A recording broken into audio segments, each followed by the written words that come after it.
जी आया गया बड़ा मरदा है 4-5 दिन रहिंदा फौत हो जांदा ते पीर आखा सानू जान दे एडी गल तो सूरज दा मुंह बना लिया जे ये केड़ी गल है वेच छड़ी ओ वेच के तुहानू रोटी खवाई तेरा ना गोडा नप्पेगा पीर जी बदल रात दे थके दे बड़े ध्यान ना दुआ देनी जी।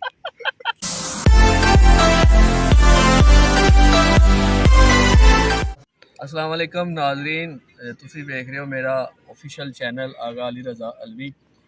कल असी इत्थे इस जगह ते वीडियो छड्डी सी ते मिस्त्री ज़ाहर साहब सन साडे नाल ते अज उस वीडियो दा पार्ट 2 लैके असी आए हाँ। दोस्तां ने बड़ी पसंद की थी वीडियो ते अज असी गुफ्तगू करांगे पीरां दे उत्ते। मिस्त्री ज़ाहर साहब कोलों अज असी पीरां दे मुतलक जिहड़ा ना ओह गल्लां बातां सुनांगे, तुहानू इंटरटेन करांगे। मिस्त्री ज़ाहर साहब साढ़े पंजाब दे विच बड़ियां ऐसियां मिसालां ने जिथे पंजाब विच बड़े झूठे पीर या पीरां ते कहावतां बनियां ने। एवें जी बाबे हुणी बड़े करामात ने। हाँ जी, सरगी ने सिर उठे ते लत्तां उठे सन। हाँ 10 बजे जुड़ गए ने। हाँ जी।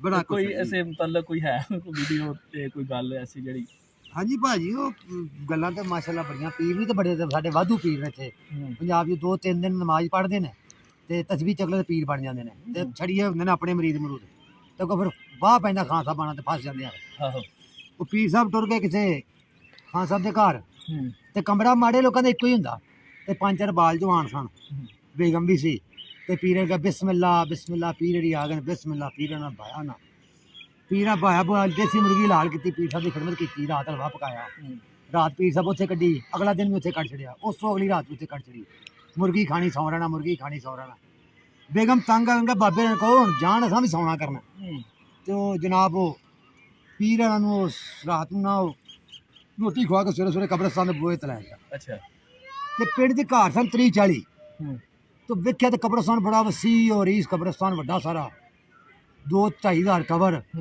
ਤੇ ਪੀਰ ਹੈਰਾਨ ਹੋ ਪਤਾ ਕਿ ਬੱਚਾ ਪਿੰਡ ਤੁਹਾਡਾ ਛੋਟਾ ਜਿਹਾ ਤੇ ਕਬਰਸਤਾਨ ਬੜਾ ਵੱਡਾ ਹੈ। ਉਹਦਾ ਪੀਰ ਜੀ ਆਇਆ ਗਿਆ ਬੜਾ ਮਰਦਾ ਹੈ 4-5 ਦਿਨ ਰਹਿੰਦਾ ਫੌਤ ਹੋ ਜਾਂਦਾ ਤੇ ਪੀਰ ਨੇ ਕਿਹਾ ਸਾਨੂੰ ਜਾਣ ਦਿਓ ਬਾਬਾ ਜੀ ਅਸੀਂ ਚੱਲੇ। वाह वाह वाह वाह। ਪੀਰ ਵੀ ਬੜੇ ਪਹੁੰਚੀਆਂ ਹਸਤੀਆਂ ਹੁੰਦੀਆਂ ਨੇ ਜੀ ਵਿਆਹ ਬਾਤ ਹੈ ਪੀਰਾਂ ਦੀ। इसे तरह एक होर भी पीर बड़े है। ਪੀਰ ਸਾਹਿਬ ਸਨ ਇੱਕ ਹੋਰ ਤੇ ਉਹ ਮਰੀਜ਼ ਵਾਲ ਟੁਰ ਗਏ ਤੇ ਮਰੀਜ਼ ਸੀ ਜੰਗਲੀ अच्छा ਤੇ ਖਾਨ ਸਾਹਿਬ ਸਨ ਉਹ ਵੀ ਤੇ ਪੀਰ ਮੰਨਦਾ ਸੀ ਮਰੀਦ ਮੰਨਦਾ ਸੀ ਪੀਰ ਨੂੰ ਤੇ ਪੀਰ ਦੀ ਬੇਗਮ ਨਹੀਂ ਸੀ ਮਰੀਦ ਦੀ ਮੰਨਦੀ ਪੀਰ ਨੂੰ ਪੀਰ ਮਰੀਦ ਮੰਨਦਾ ਸੀ ਬੇਗਮ ਨਹੀਂ ਸੀ ਮੰਨਦੀ। ਉਹ ਗਿਆ ਤਾਂ ਮਰੀਦ ਘਰ ਕੋਈ ਨਹੀਂ ਸੀ ਤੁਸੀਂ ਜਾ ਕੇ ਆ ਜੀ ਬੈਠੇ ਤੋਂ ਨਿਕਲ ਆਏ ਆ ਗਏ ਫਿਰ ਬੁਥਾੜ ਲੈ ਕੇ ਪੀਰ ਉਸ ਆਖਿਆ ਮੈਨੂੰ ਨਾ ਪਾਣੀ ਪਿਵਾ ਚਾ ਉਸ ਕੁੜੀ ਨੂੰ ਆਵਾਜ਼ ਦੇ ਕੇ ਪਾਣੀ ਪਿਵਾ ਕੁੱਤੇ ਜਿਹੜੀ ਜੀਭ ਕੱਢੀ ਅਸ ਪੀਰ ਨਹੀਂ ਰੁੱਸ ਪਏ ਪਾਣੀ ਪੀ ਕੇ ਟੁਰ ਪਏ ਅੱਗੋਂ ਮਰੀਦ ਮੇਰੇ ਪਿਆ ਬਿਸਮਿਲ੍ਲਾ ਮੁਰਸ਼ਦ ਕਿਤੇ ਜਾਂਦੇ ਪਿਆ ਉਸ ਕਹਾ ਵਾਲਾ ਮੈਂ ਤੇਰੇ ਘਰ ਨਹੀਂ ਆਵਣਾ ਉਸ ਕਹਾ ਪੀਰ ਜੀ ਹੋਇਆ ਕਿਆ ਉਸ ਕਹਾ ਤੇਰੀ ਸਵਾਣੀਆਂ ਕਿ ਕੁੱਤੇ ਜਿਹੜੀ ਜੀਭ ਕੱਢੀ ਅਸ ਉਸ ਕਹਾ ਲਾਏ ਏਡੀ ਗੱਲ ਤਾਂ ਸੂਰਜ ਦਾ ਮੂੰਹ ਬਣਾ ਲਿਆ ਜੇ ਇਹ ਕਿਹੜੀ ਗੱਲ ਹੈ।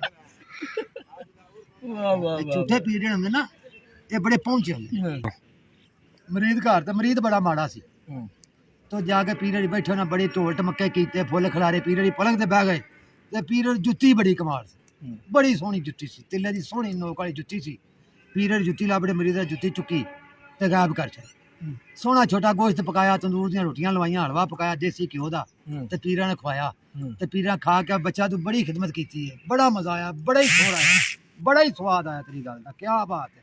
ਉਸ ਕਹਾ ਮੁਰਸ਼ਦ ਤੁਹਾਡੀ ਜੁੱਤੀਆਂ ਦਾ ਸਦਕਾ ਸਾਰਾ ਉਸ ਕਹਾ ਚਲੋ ਠੀਕ ਹੈ ਫਿਰ ਉਸ ਕਹਾ ਤੇਰੀ ਮਿਹਰਬਾਨੀ ਵੀ ਸਾਡੀ ਬੜੀ ਕਹਿੰਦਾ ਪੀਰ ਜੀ ਤੁਹਾਡੀ ਜੁੱਤੀ ਦੇ ਤਬਾਇਲ ਸਭ ਕੁਝ ਹੋਇਆ ਪੀਰ ਵੇਲ ਉਸ ਕਹਾ ਲਿਆਓ ਮੈਂ ਜੁੱਤੀ ਜਾਣਾਗਾ ਪੀਰ ਜੀ ਉਹ ਵੇਚ ਛੜੀ ਉਹ ਵੇਚ ਕੇ ਤੁਹਾਨੂੰ ਰੋਟੀ ਖਵਾਈ ਇਹ ਸਾਰੇ ਤੁਹਾਡੀ ਜੁੱਤੀਆਂ ਦਾ ਇਹ ਸਵਾਦ। ਜੁੱਤੀਆਂ ਦਾ ਸਵਾਦ ਹੈ ਜੀ। ਵਾਹ ਵਾਹ ਵਾਹ ਵਾਹ। ਅੱਛਾ ਤੁਸੀਂ ਇੱਕ ਗੱਲ ਸੁਣਾਉਂਦੇ ਹੁੰਦੇ ਸੋ ਉਹ ਪੀਰ ਸਾਹਿਬ ਜਾਂਦੇ ਸਨ ਪਿੰਡ ਤੇ ਲੋਕਾਂ ਬਾਰਿਸ਼ ਵਾਸਤੇ ਦੁਆ ਹਾਂਜੀ ਕਰਦੇ ਹਾਂਜੀ ਉਹ ਗੱਲ ਇਸ ਤਰ੍ਹਾਂ ਸੀ ਜੀ ਉਹ ਪੀਰ ਜਿਹੜੇ ਨਾ ਇੱਕ ਝੂਠੇ ਪੀਰ ਸਨ तो उन्होंने 7-8 भरा अपने रखे सन नाल ही तो टुर गए जनाब किसी पिंड च तो उन्हें बड़ी पीर वाली खिदमत की कुकर शुकर खवाए कोलवे पकाए कोई चौल वंडे गुड़ वाले पीर ही आए ने तो शाम को बह गए सारे चौंकी बना के ना तो पीर दुआले बह गए तो पीर लंगर किया पीर आख्या मंग बच्चा की मंगना सका पीर जी साढ़े पिंड बारिश नहीं पैंती अच्छा उस आख्या चलो तुम सारी रात सौ जाना बाहर नहीं निकलना तो सवेरे अल्लाह करम करसी और रात सारे सौ गए बेचारे पीर ने गल मन के भरा जे खूह चो पानी गेड़ गेड़ के ना ते कोठियां ते नालियां ते गलियां च रोड़न के बारिश का सिस्टम लगे वो सारी रात लगे रहे सारा पिंड उन्हें गिला कर छड़िया और दिन चढ़ा वाह जी वाह पीरां दे करम ने चलो जी और नाल दे पिंड खबर है जी पीर यार मीह और जनाब वो भी पिंड पीर लै गए ਉਹਨਾਂ ਵੀ ਖਿਦਮਤ ਕੀਤੀ, ਬੜੀ ਇੱਜ਼ਤ ਕੀਤੀ। ਪੀਰ ਉਹਨਾਂ ਨੂੰ ਕਿਹਾ ਜੀ, ਪੀਰ ਕਿਹਾ ਮੰਗ ਕੀ ਮੰਗਦੇ ਹੋ ਜੀ? ਅਸਾਂ ਕਿਹਾ ਪੀਰ ਜੀ ਸਾਡੇ ਪਿੰਡ ਬਾਰਿਸ਼ ਨਹੀਂ ਪੈਂਦੀ ਪਈ। ਪੀਰਾਂ ਉਹਦਾ ਵੇਖਿਆ ਛੋਟੇ ਪੁਰਾਣੇ ਜਿਹੜਾ ਨਾ ਗੋਡਾ ਨੱਪੇਗਾ, ਪੀਰ ਜੀ ਬੱਦਲ ਰਾਤ ਦੇ ਥੱਕੇ ਇਹਦੇ ਬੜੇ, ਧਿਆਨ ਨਾਲ ਦੁਆ ਦੇਣੀ ਜੀ। ਵਾਹ ਵਾਹ ਵਾਹ ਵਾਹ ਵਾਹ ਵਾਹ ਜੀ ਵਾਹ, ਬਹੁਤ ਕਮਾਲ ਕਰ ਛੜਿਆ। ਲਓ ਜੀ ਨਾਜ਼ਰੀਨ, ਵੇਖਿਆ ਮਿਸਤਰੀ ਜ਼ਾਹਦ ਸਾਹਿਬ ਦੇ ਨਾਲ ਇੰਟਰਟੇਨ ਤੁਸੀਂ ਕਿੰਨੀ ਕਰਦੇ ਹੋ। ਮਿਸਤਰੀ ਸਾਹਿਬ ਸਭ ਤੋਂ ਜ਼ਿਆਦਾ ਤੁਹਾਨੂੰ ਕੌਣ ਪਿਆਰਾ ਹੈ ਦੁਨੀਆ ਤੇ, ਜਿਹਦਾ ਨਾਲ ਬੜਾ ਪਿਆਰ ਕੀਤਾ ਹੈ? ਸਭ ਤੋਂ ਜ਼ਿਆਦਾ ਪਿਆਰਾ ਮੈਨੂੰ ਮੇਰੀ ਮਾਂ ਸੀ। ਅੱਲਾਹ ਤਾਲਾ ਨੂੰ ਕਬੂਲ ਕਰੇ, ਜੰਨਤ ਦੇ ਗਰੀਕੇ ਰਹਿਮਤ ਕਰੇ, ਦੁਨੀਆ ਚਲੇ ਗਏ ਨੇ। ਅੱਛਾ, ਉਹਨਾਂ ਤੋਂ ਬਾਅਦ ਕਾਇਨਾਤ ਮੈਨੂੰ ਕਿਸੇ ਨਾਲ ਪਿਆਰ ਕੋਈ। ਵਾਹ ਵਾਹ ਵਾਹ, ਮਾਵਾਂ ਤੇ ਵੇਖੋ ਜੀ ਸਾਰਿਆਂ ਨੂੰ ਬੜੀਆਂ ਪਿਆਰੀਆਂ ਜੀ ਕਿਉਂ ਨਹੀਂ ਜੀ। ਇੱਕ ਕੁਦਰਤੀ ਫਿਤਰਤੀ ਅਮਲ ਹੈ ਜਿਹੜਾ ਬੇਟਾ ਹੁੰਦਾ ਨਾ, ਉਹਦੀ ਮੁਹੱਬਤ ਆਪਣੀ ਮਾਂ ਦੇ ਨਾਲ ਜ਼ਿਆਦਾ ਹੁੰਦੀ ਹੈ, ਬੇਟੀ ਦੀ ਵਾਲਦ ਦੇ ਨਾਲ ਹੁੰਦੀ ਹੈ। ਜੀ ਜੀ। ਤੇ ਤੁਸੀਂ ਆਪਣੀ ਮਾਂ ਵਾਸਤੇ ਕੁਝ ਕਹਿਣਾ ਚਾਹੁੰਦੇ ਹੋ? ਜੀ ਮੈਂ ਮਾਂ ਦੇ ਬਾਰੇ, ਮੇਰਾ ਜ਼ਾਤੀ ਆਪਣਾ ਕਲਾਮ ਹੈ ਪੰਜਾਬੀ, ਇੱਕ ਕਿੱਤਾ ਇੱਕ ਸ਼ੇਰ ਹੈ, ਉਹ ਜ਼ਾਤੀ ਕਲਾਮ ਹੈ ਮੇਰਾ। ਮਾਂ ਦੇ ਬਾਰੇ ਮੈਂ ਲਿਖਣਾ, ਜਦੋਂ ਮੇਰੀ ਮਾਂ ਬਹੁਤ ਹੋ ਗਈ ਸੀ, ਉਸ ਤੋਂ ਬਾਅਦ ਲਿਖਿਆ ਮੈਂ ਕਿ ਮਾਂ ਜਿਹਾ ਤੇ ਰੁੱਖ ਨਹੀਂ ਕੋਈ। ਵਾਹ। ਮਾਂ ਜਿਹਾ ਤੇ ਰੁੱਖ ਨਹੀਂ ਕੋਈ, ਇਹਦੇ ਜਿਉਂਦਿਆਂ ਦੁੱਖ ਨਹੀਂ ਕੋਈ। ਵਾਹ ਵਾਹ। ਮਾਂ ਜਿਹਾ ਤੇ ਰੁੱਖ ਨਹੀਂ ਕੋਈ, ਇਹਦੇ ਜਿਉਂਦਿਆਂ ਦੁੱਖ ਨਹੀਂ ਕੋਈ। ਮਾਂ ਨਾ ਹੋਵੇ ਜਗ ਤੇ ਜ਼ਾਹਦ, ਮੱਕੇ ਗਿਆ ਵੀ ਸੁੱਖ ਨਹੀਂ ਕੋਈ। ਵਾਹ ਵਾਹ ਵਾਹ, ਮੱਕੇ ਗਿਆ ਵੀ ਸੁੱਖ ਨਹੀਂ ਕੋਈ। ਤੁਸੀਂ ਮਿਸਤਰੀ ਜ਼ਾਹਦ ਸਾਹਿਬ ਦੀ ਵਾਲਦਾ ਵਾਸਤੇ ਦੁਆ ਕਰਨੀ ਹੈ, ਤੇ ਜਿੰਨੇ ਲੋਕਾਂ ਦੀਆਂ ਮਾਵਾਂ ਦੁਨੀਆ ਤੋਂ ਚਲੀਆਂ ਗਈਆਂ ਨੇ ਉਹਨਾਂ ਵਾਸਤੇ ਦੁਆ ਕਰਨੀ ਹੈ। ਅੱਲਾਹ ਤਾਲਾ ਉਹਨਾਂ ਨੂੰ ਮਗਫਰਤ ਕਰੇ, ਉਹਨਾਂ ਦੀ ਜੰਨਤੁਲ ਫਿਰਦੌਸ ਇਸ ਜਗ੍ਹਾ ਦੇ। ਤੇ ਇਨਸ਼ਾਅੱਲਾ ਮਿਲਾਂਗੇ ਨਵੀਂ ਵੀਡੀਓ ਨਾਲ, ਉਦੋਂ ਲਈ ਅੱਲਾਹ ਹਾਫਿਜ਼, ਹਾਜ਼ਰ ਰਹੋ ਵਾਜ਼ਿਰ ਰਹੋ।